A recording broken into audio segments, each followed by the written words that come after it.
ভিডিওটিতে ক্লিক করার জন্য আপনাদেরকে জানাই অসংখ্য অসংখ্য ধন্যবাদ। আপনারা দেখছেন আপনাদের প্রিয় YouTube channel West Bengal DA salary. West বেঙ্গলের ডিএর আপডেট এবং বেতন বৃদ্ধির আপডেট প্রত্যেক দিনের জন্য পাবেন, তাই অবশ্যই চ্যানেলের সাথে থাকুন। চ্যানেলটিকে সাবস্ক্রাইব করে পাশে থাকা বেল আইকনটিতে প্রেস করে রাখুন পরবর্তী নতুন আপডেট পাওয়ার জন্য। ইতিমধ্যেই তাজা খবর 7 পে কমিশন নিয়ে এবং কেন্দ্রীয় সরকারি কর্মচারীদের বড় আপডেট আছে, ভিডিওটি সম্পূর্ণ দেখবেন। 7 পে কমিশন কর্মচারী ও পেনশনভোগীদের জন্য সুখবর, মূল বেতনের সাথে মহার্ঘ ভাতা বৃদ্ধি। দেখতেই পাচ্ছেন এখানে বলা হয়েছে 5ই জুন নিউজটি প্রকাশিত হয়েছে। 2024 সালে শুরুর মধ্যেই মহার্ঘ ভাতা হয়ে যাবে 50% বেশি। গত মাসে সরকারি কর্মচারীদের মহার্ঘ ভাতা বৃদ্ধি করেছিল সরকার। এখন এই ধরনের মিডিয়া রিপোর্ট এসেছে যে মহার্ঘ ভাতা এবং মহার্ঘতান এক ধাক্কায় আরও অনেকটাই বৃদ্ধি পাবে। সাধারণত জুলাই থেকে কেন্দ্রীয় সরকারি কর্মচারী এবং পেনশনভোগীদের মহার্ঘ ভাতা এবং মহার্ঘতান বৃদ্ধি পায়।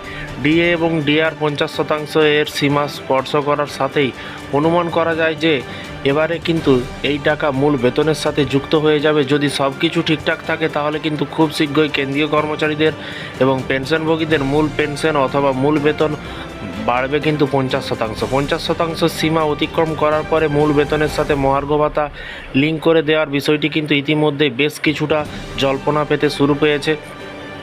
পঞ্চম বেতন কমিশন মূল বেতনের কিন্তু সাথে মহার্ঘ ভাতা একত্রিত করার এই বিষয়টি কিন্তু প্রথমবার সামনে এনেছিল।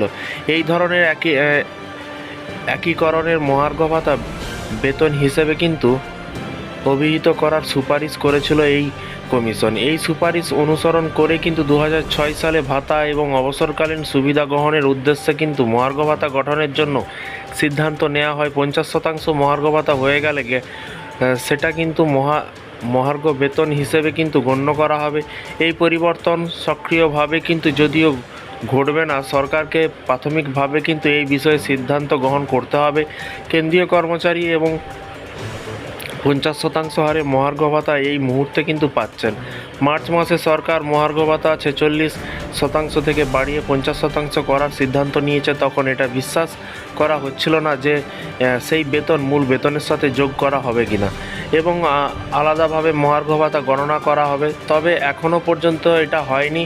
ডিএ 50% বৃদ্ধি হয়ে গেলেও কিন্তু এখনও পর্যন্ত মূল বেতনের সাথে এটা যুক্ত হয়নি।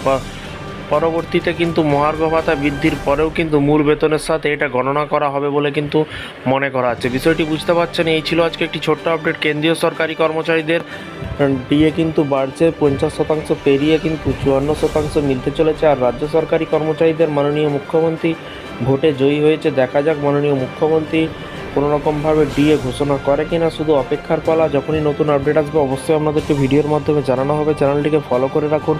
আপনাদের মতামত থাকলে নিচে কমেন্ট বক্সে কমেন্ট করে জানাবেন। ভালো থাকবেন, সুস্থ থাকবেন এবং নিজের খেয়াল রাখবেন। Thank you.